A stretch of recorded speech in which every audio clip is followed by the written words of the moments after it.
പ്രത്യക്ഷീകരണ പ്രാർത്ഥനയാണ്. അച്ഛൻ്റെ കൂടെ ഒരുമിച്ച് പ്രാർത്ഥിക്കേണ്ടതാണ്.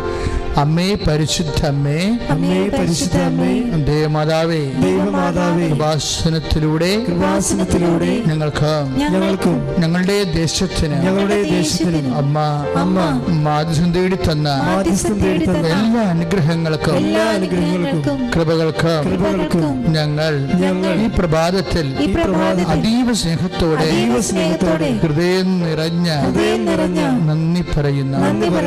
അമ്മേ പരിശുദ്ധ അമ്മേ, ദേവമാതാവേ, 2004 ഡിസംബർ 7-ാം തീയതി കഴിഞ്ഞ് 2:30 പ്രവാസനത്തിൽ സംഭവിച്ച അമ്മയുടെ പ്രത്യക്ഷപ്പെടലിനെ കുറിച്ച് സഭയ്ക്ക് സമർപ്പിച്ചിരിക്കുന്ന പഠനരേഖകളുടെ വസ്തുനിഷ്ഠവും ദൈവശാസ്ത്ര